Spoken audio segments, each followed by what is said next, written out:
এবার দীর্ঘদিন পর ফটোশুটের কাজে ফিরেই উড়াদৌড়া নাচলেন অপু বিশ্বাস। ভিন্ন রকম লুকে অপু বিশ্বাসের ঝড় তোলা নাচ ভাইরাল।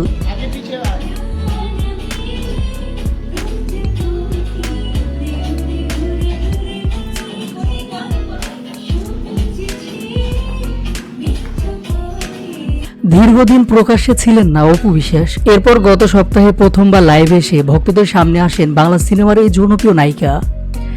এদিকে দীর্ঘ প্রায় 2 মাস পর ফটোশুটের মাধ্যমে কাজে ফিরেছেন অপু বিশ্বাস। মূলত আজকে অপু বিশ্বাস এক প্রতিষ্ঠানের হয়ে ফটোশুটে অংশ নিয়েছেন। সেই বিকাল থেকে রাত পর্যন্ত ফটোশুটের কাজ করছেন এই নায়িকা। ভিন্ন ভিন্ন পোশাকে একের পর এক ফটোশুটে অপু বিশ্বাসকে দেখা যাচ্ছে। অপু বিশ্বাসের ফটোশুটের কোরিওগ্রাফি করছেন গৌতম সাহা এবং জনপ্রিয় ব্র্যান্ড প্রমোটার বারি সহক।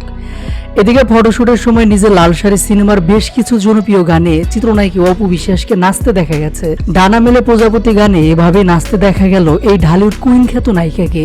এদিকে ইতিমধ্যে সামাজিক যোগাযোগ মাধ্যমে অপু বিশ্বাসের এই নাচের ভিডিও ভাইরাল হয়েছে।